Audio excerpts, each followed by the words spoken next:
A very warm welcome to you, to all in joining us for our third installment in the interview series conducted by the College of Chemical Sciences, Institute of Chemistry, Ceylon. These interviews produced by the Media Circle of College of Chemical Sciences aim to highlight the incredible journey of prominent scientists in the field of chemistry in hopes to inspire young emerging scientists. I am Mithuni Jayasinghe, a fourth-year student at College of Chemical Sciences. For this interview, we have with us a dynamic scientist all the way from University of Birmingham in the United Kingdom. He is none other than Professor Stuart Harrad. Thank you very much, sir, for accepting our invitation and for being here with us today. So to start off, sir, could you please tell us a little bit about your childhood, your days at school, and your life at the university?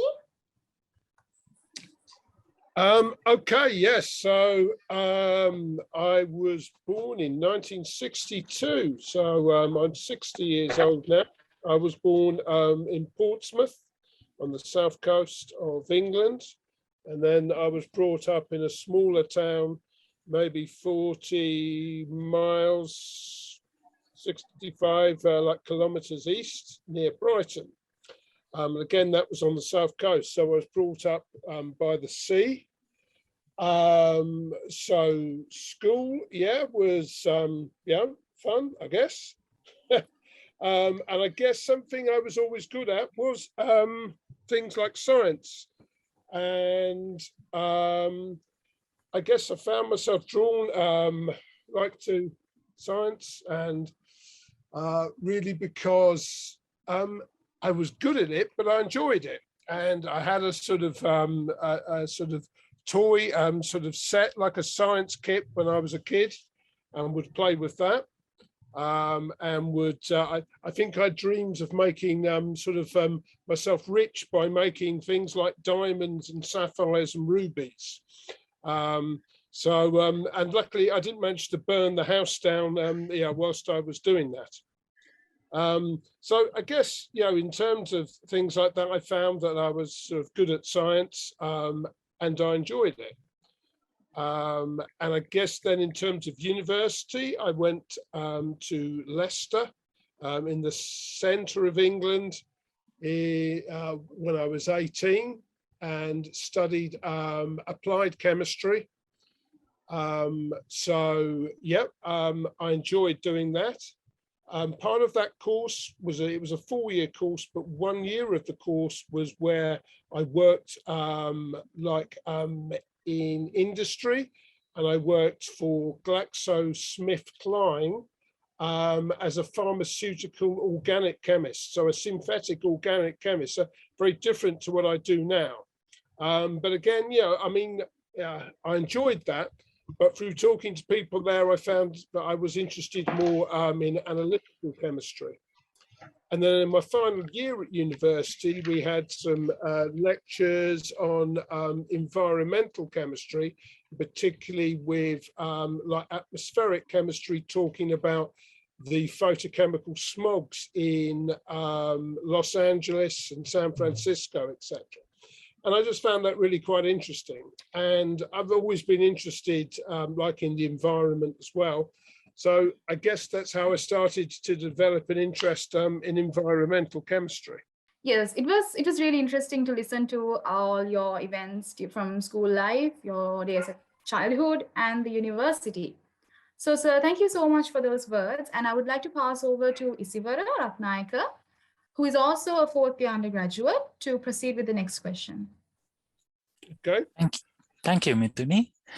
So, listening about your early days and presently knowing about your passion, dedication, and contribution to chemistry through numerous publications, it is truly inspiring for us. So, what drove you in becoming a dynamic research fellow, particularly in the field of environmental chemistry? What was the driving inspiration for that, sir? I think probably one of the first things was that I found, that I was quite good at it, and I think that helps. But as I said, I was interested in the environment, and environmental issues in general. And I guess I had the opportunity when I was at the University of East Anglia, when I was taking a master's degree in chemical analysis, to work on projects related to environmental chemistry. And what we were looking at was PAH, or polycyclic aromatic hydrocarbons. And I was able to work with our Ministry for Agriculture and Food and work on a project with that, looking at concentrations of these in foodstuffs. And then just before the end of my master's degree, the guy who was supervising me offered me a chance to work doing a PhD. And this was to look at chlorinated dioxins for the first time in the UK. And these were things that were emitted or really came to prominence after the Seveso like chemical disaster in the north of Italy in 1978. So this was then around, I'm just trying to think now, it was 1985 that I started my PhD. So it was really still quite new. So it was really quite interesting and exciting to be able to develop these techniques and then apply them as part of my PhD. And we were looking for concentrations of dioxins in soil in the UK and trying to find out what the sources were of those, how they got there, and what the concentrations were. And this was something that nobody had done until that point. So yeah, that was very interesting. So, I mean, I enjoyed the analytical chemistry aspects of it and still do, but I think I see the analytical chemistry aspect myself as like a tool by which we can get the data to try and understand the environment. And so that was what I really enjoyed doing in terms of my PhD. I then worked as a postdoctoral worker at the State University of New York, which is in Long Island, quite close to sort of New York City. And I did that for a year. I possibly might have stopped for longer, but then I got a very good offer to come back to the UK and work at Lancaster University. And that was, sort of, like a really good offer. And there I was able to get involved in lots of little projects, working with other people. I guess learning how to be the sort of person I am now, which of course, I'm not working just on one project, but I'm managing maybe 20 people working on their individual projects, so PhD students and postdoctoral researchers. So you have to, be able to keep on top of lots of different projects. And that's really interesting to be able to do that. And so after I worked at Lancaster for about 2 years, I then got an offer to go and work in the private sector. And I did that for 2 years. And again, just working as an analytical chemist, it was better paid than I was getting paid at a university, but it wasn't as interesting or as fulfilling. So after 2 years of doing that, I came back into the academic, to the university world. And that's where I started my position at the University of Birmingham. And that was back in 1994, so probably before you guys were born. So yeah, it's been some time, like since then. So and I've been at Birmingham like ever since then. Right, sir. Thank you so much for that answer, sir. So to ask the next question, I invite Uthsara, another fourth-year student of CCS. Thank you very much, Isiwara. So, Professor Harrad, you have done a lot of work on flame retardants, and your most cited publication is on novel brominated flame retardants. And I'm pretty sure that most of us listening in would love to know more about flame retardants and why they are important. So can you give us an insight into the applications of flame retardants, why they are important, and what made you do research on them? Yeah, okay. So flame retardants are used as a way of meeting regulations of various governments around the world in terms of fire safety. And the idea is that if you add these chemical flame retardants to articles such as electrical and electronic goods, in the UK, certainly we use it very much in terms of like furniture, so the soft foam, the polyurethane foam, which is very flammable, and to fabrics. So we have regulations which say that, you know, for example, like under a test, if you put a match on the sofa or your chair, which is designed to mimic a sort of cigarette or whatever that someone's just left there, that if you have, it's meant to give something like 20 or 30 seconds or so time for you to be able to react and to get out of the building. As they said, they're not flame, they're flame retardant. So they delay the onset of like fire.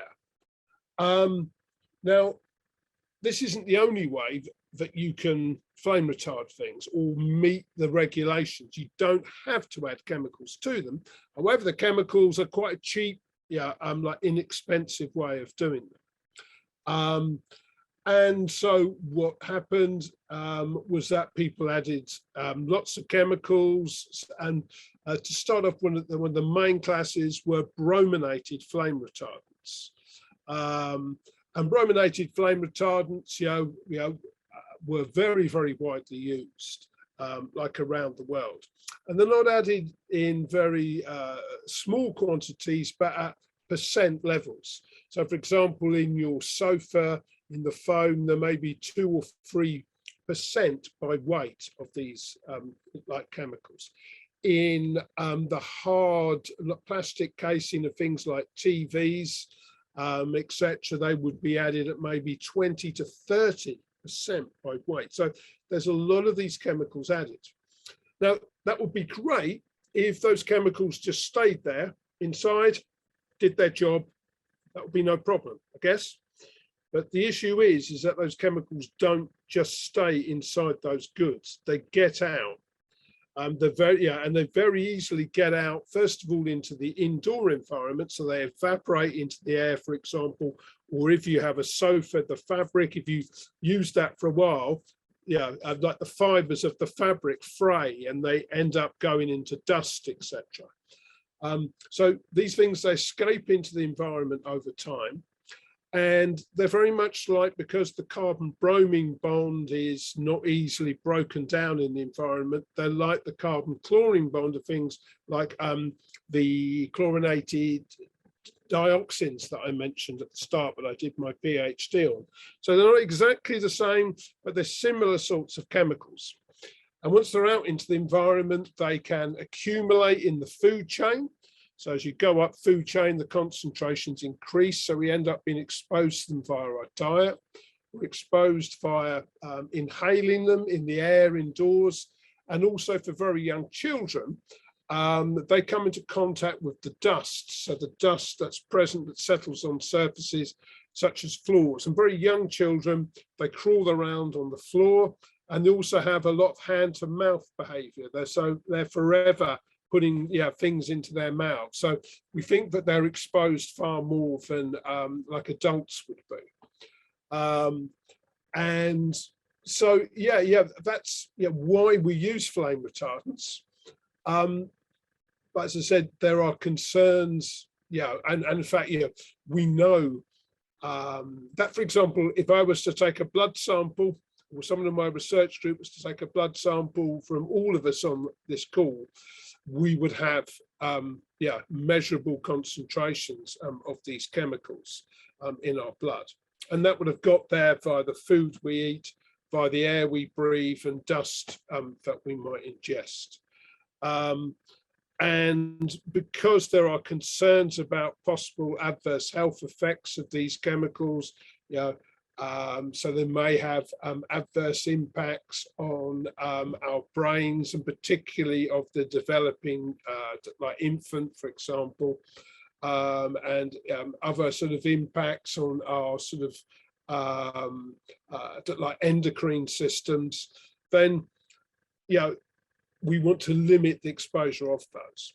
And some of the data that my group's generated has led to some of these chemicals being listed for elimination and bans under the United Nations Environment Programme Stockholm Convention on Persistent Organic Pollutants. So yeah, and we're forever looking at new like chemicals that might be of concern. And I guess one of the things that surprises me to some extent is just how relaxed we are as a society about all the chemicals that we use in everyday life. Yeah, maybe we could perhaps be a little bit less relaxed, you know, before we use them, because we tend to use these chemicals and then maybe 10, 20 years later we go, oh, maybe that isn't a good idea. Indeed, sir. Thank you very much for that comprehensive answer. And I do agree with you. We use a lot of chemicals every day, and we don't really pay a lot of attention to the adverse effects they may have. And next, I believe that Mithuni has another very interesting question for you on some of your other research work. So over to you, Mithuni. Thanks, Uthsara. So in addition to the work on flame retardants that you have done, we noticed that you had worked on a lot of persistent organic pollutants and polychlorinated biphenyls as well, which are one of the main concerns with regards to environmental pollution. So, sir, can you please give our audience a brief introduction regarding the negative impacts that are caused by these chemicals, with an emphasis on why doing research on them is vital? Okay, well, I think the reason that, yeah, that we would want to research these like chemicals is the fact, first of all, we're all exposed to them. So like I said, if we were to take a blood sample from anybody here, we would find, yeah, a vast array of these different chemicals. Just because we're exposed to them, though, doesn't mean, of course, that they're like an issue. But there is a lot of research, and by people that, yeah, and not by my group, because we tend to measure what the exposure is. We tell you that the chemical's there, we tell you what the level of exposure is. But there's a lot of research around the world that has shown adverse effects of a whole range of chemicals. And so, for example, the most recent sort of class of chemicals that's attracted a lot of adverse concern are perfluoro, like alkylated like substances, so like PFASs. And the concerns there centre around, in fact, one of the most recent ones is the fact that elevated exposure to those chemicals can reduce the response of young children to like vaccines. And of course, at the moment, with people very concerned about wanting to be vaccinated in terms of COVID, that obviously sort of raised some concerns. The research doesn't show anything that is that shows that your response to like a COVID vaccine would be reduced in terms of PFASs. What the research shows is that the response of young children to vaccines such as diphtheria, for example, may be reduced. So the effectiveness of like the vaccine may be reduced. That's just giving you an example of the sort of thing that's currently coming into the headlines. In terms of things like the PCBs, so the polychlorinated biphenyls, which actually have been banned pretty much worldwide now for about 30 years. The only problem is that although we ban their manufacture, that doesn't mean to say that they disappear from the environment or use. So we know that in the UK, We still have them because they were used as sealants, like for windows and for buildings that were constructed during the 1960s. What's happened is that those buildings, of course, haven't been knocked down, they haven't been destroyed. And so we still have those sealants that contain these PCBs, which are still there, and they're emitting mainly into the indoor environment, but also into the outdoor environment. And so we're still being exposed to these chemicals. And one of the big concerns about them with those is that children who were born to mothers who have higher concentrations of PCBs because of like transfer across, from the mother into the unborn child. They found that young children who were born to mothers who have higher concentrations of PCBs, they show lower, or they showed impaired neurological like function. So lower IQs, for example. So there's concerns about that. And again, there's links with some like forms of cancer as well. I think one of the problems is the fact that in the real world, people are exposed at different levels at different times in their lives. They're exposed to all sorts of chemicals like all the time. I mean, it's very difficult to come up with an epidemiological study that is completely watertight. And it gives like unequivocal like proof of cause and effect between that would link exposure to a given chemical at a given level to like an adverse effect. So I think our ability to measure exposure outstrips our ability to actually measure what those adverse effects are. But we still have pretty good evidence, nonetheless, that these chemicals are not things that we want to be exposed to. And I guess the proof of that would be in the fact that governments around the world, and I'm pretty sure including Sri Lanka, are signatories to the Stockholm Convention on Persistent Organic Pollutants. And that commits the people who sign, the countries who sign up to that, which is really most countries around the world, but they will reduce the use and ultimately aim to eliminate the use of persistent organic pollutants. They started off with just 12 of them. These were mainly chlorinated ones, so like pesticides such as DDT, for example, and chlorinated dioxins and PCBs. That was in 2001, and then over the interim 20 years or so, they've gradually added more and more of these chemicals.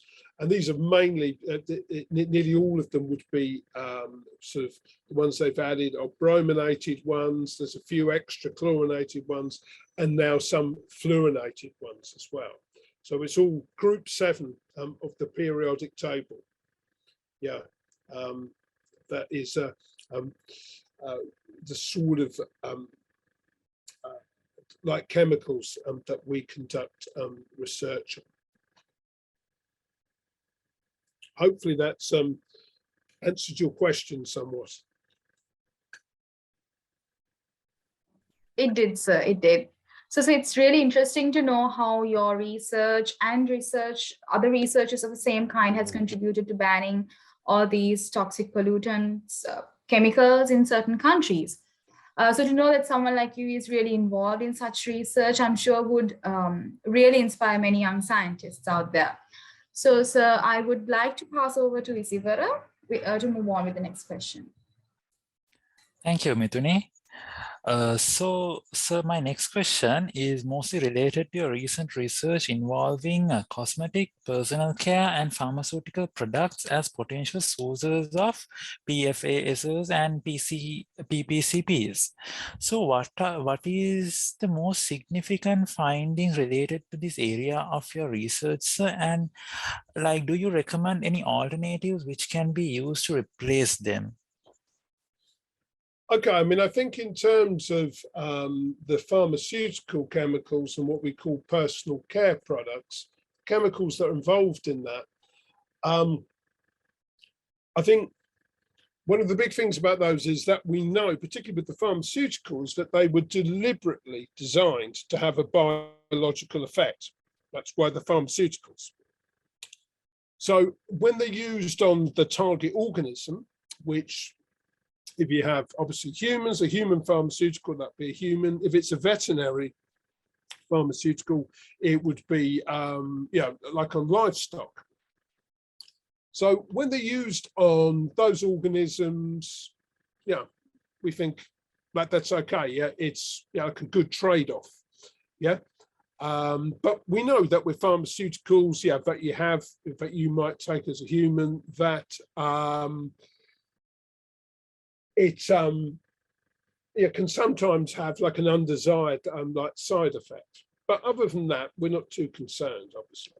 The problem is when these chemicals then get into the sort of sewerage system, and that would be via excretion, like of the chemical, which might be metabolized or sometimes like unmetabolized, getting into the sewerage system, or sometimes that people just simply have stopped using the chemical and they just like flush that down the system. So when these chemicals get out into the environment and get out into our rivers, lakes, like the oceans, they can then reach non-target organisms. So for example, a pharmaceutical such as diclo, just trying to think, it's diclofenac, which is a widely prescribed like painkiller. Now that's been known to have really, that's fine in terms of humans. The problem is that it's got out into the environment and it's caused real problems with populations like of vultures, and has almost like destroyed populations of vultures because they can't metabolize it in the same way like as humans. And so it's got into the environment and they're exposed to it. So that's like a really big adverse effect. And there's lots of other like pharmaceuticals that get out into the environment. They may not be that persistent themselves because they are metabolized and broken down, but they are what we call pseudo like persistent chemicals. And by that, I mean that what happens that you end up, because these chemicals have been used so much and continuously released, that almost as fast as they're like removed, they're being replaced by a fresh lot of the chemical. So you still maintain a constant like presence of these chemicals in the environment. And again, we don't know that much about what the levels are in the environment. And so that's one of the things that we've been doing. So there's not that much known about it. So we've done research in various countries around the world, looking at what the concentrations of some of these chemicals are in sort of river water, lake water, etc., because we want to see what the impacts might be on wildlife, but also looking at what happens in drinking water as well. So what we might be exposed to. So for example, you could be exposed to all sorts of like pharmaceuticals at low levels, but we don't know really what the impacts of those might be over somebody's lifetime. Okay, sir, thank you so much. I think we learned a lot about the impacts of it towards non-target organisms. So now I would like to call over Uthsara again for the next question. Yes. So Professor Harrad heads a national network on persistent organic pollutants and also sits on the International Advisory Board of the annual International Symposia on Halogenated Persistent Organic Pollutants. So as a key member of such important organizations, what do you see as a major challenge in minimizing or, if possible, preventing the use of these pollutants, and what are the other green alternatives that can be used?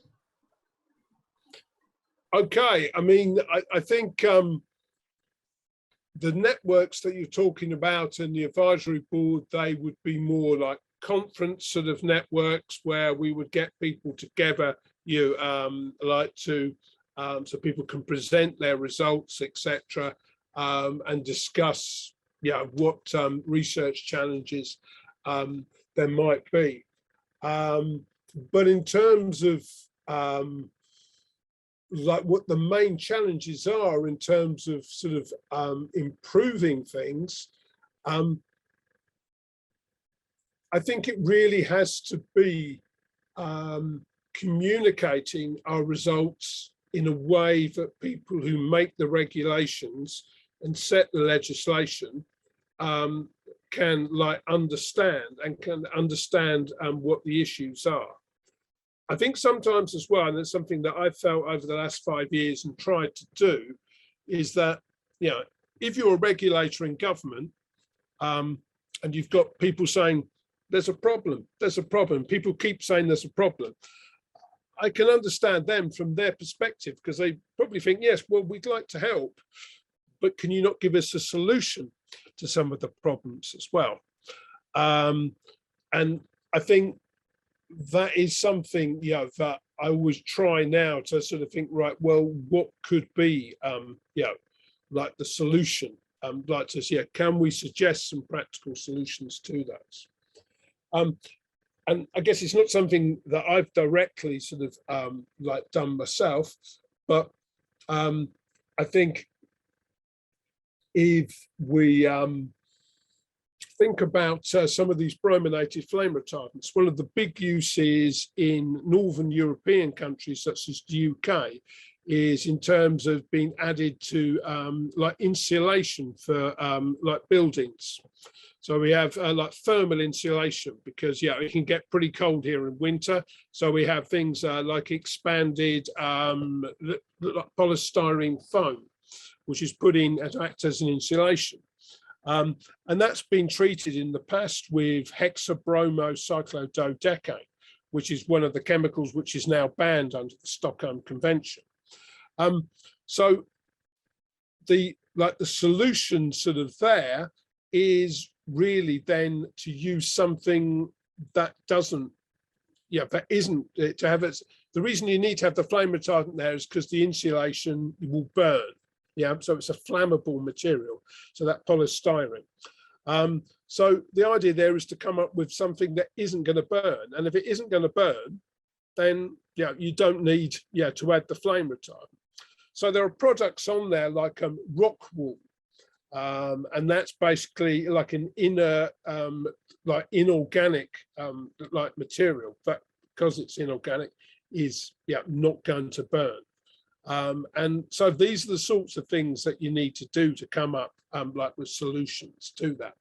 And I guess also that what science needs to do is to try and come up with like chemicals that will do the job that we want them to do, but first of all, don't escape into the environment. And then second, if some of them do escape into the environment, that we're going to know about their adverse effects.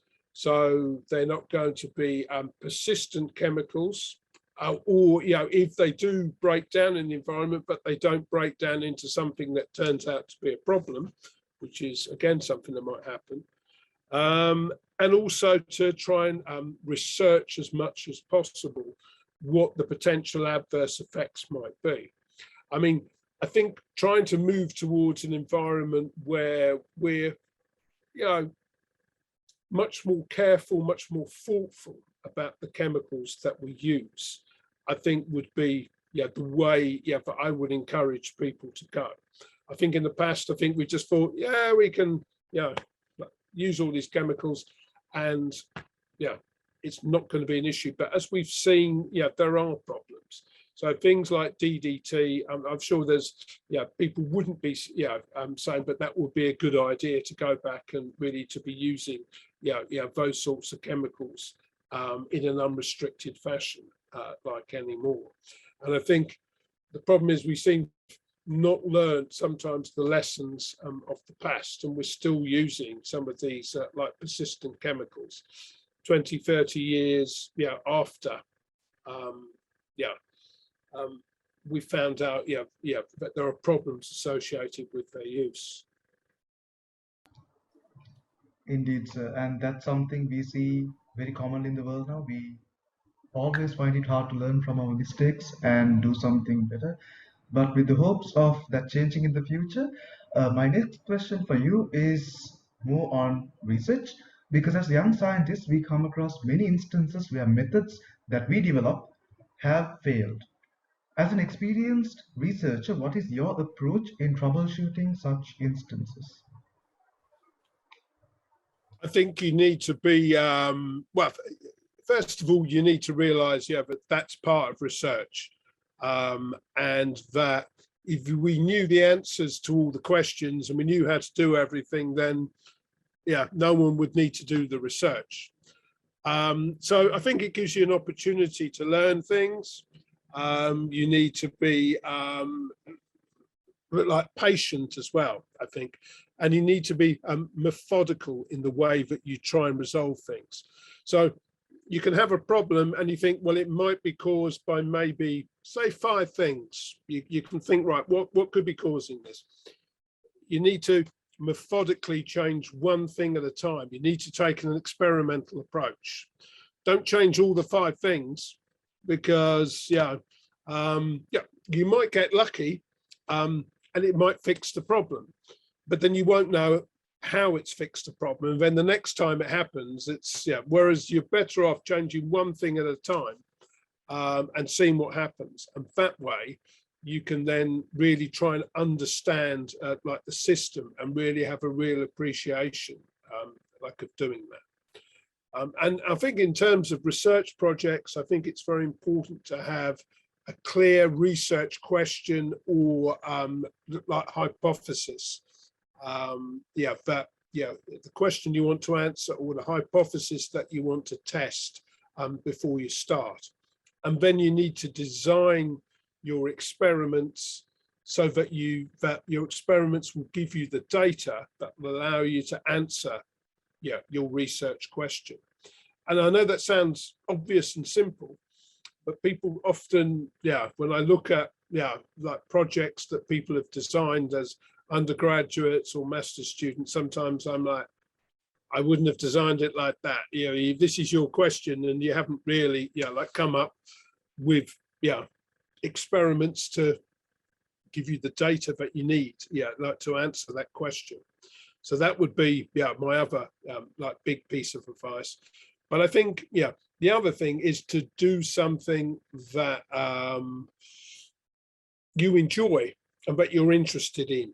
I think if you're interested in something, you're interested in what you're researching, then it's easy to work hard on it because it doesn't feel like work. It feels like something that you're interested in. And if you're interested in something, then it's just so much easier like to work hard on something. Right, sir. Thank you so much. So I think one of the main misleading opinions of undergraduate students just starting a research is that everything must go according to plan. But as you said, it's not a research if you know all the answers to it. So thank you for those words. And so moving on to our next question. Some of us over here are just in progress with our own undergraduate research or are just done with it. So seeing your extravagant portfolio is inspirational and if not a little intimidating.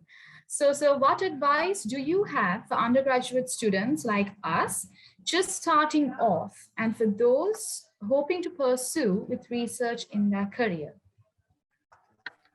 I think as I finished up with just sort of now, then I think it's to find something that you're interested in. And if you're interested in it, then you've got that motivation to work hard and to be to go out there and to sort of put those extra hours in, to read about it, to spend time in the lab, to go out and collect samples, and you've got the motivation to keep going when things aren't going right. And I think the other thing I would say as well is is first of all, don't be afraid to seek advice, from people. And then also as well, if you've sought that advice, take that advice on board, because sometimes I've seen that where people have asked advice about something, and then they just seem to have ignored the advice because, I don't know, they maybe thought it was too much hard work to take that advice on board. So I think find something that you're interested in, because that will then make it easier for you to work hard on it, and realize that things will go wrong, and don't beat yourself up too much about it when things go wrong. It's like I said, research, it isn't all glamour. Things go wrong, instruments won't work sometimes, and that happens. And I think that's really the sort of general advice I can give people. Find something that you're interested in, which I did, and I've been fortunate enough to make a nice career out of it. Right, sir. Thank you so much, sir. I think we all can relate it to ourselves and find something interested when we are like going for even higher studies above our undergraduate degree level. So, and with that, we conclude our insightful session with Professor Stuart Harrad. Sir, thank you very much for your time, and it was an immense privilege and honor to interview you as undergraduates in chemistry. We are truly inspired by your groundbreaking research in your area of expertise, and also we hope that everyone who participated in this interview is inspired too. And thank you everybody for watching the third installment of Insight into the Accomplished, where we got to know a lot about Professor Stuart Harrad from the University of Birmingham. Stay tuned for more insightful interviews with eminent scientists in the future with the Media Circle of the College of Chemical Sciences. And thank you very much, sir, for joining with us today and for providing your valuable insight to everybody who's watching.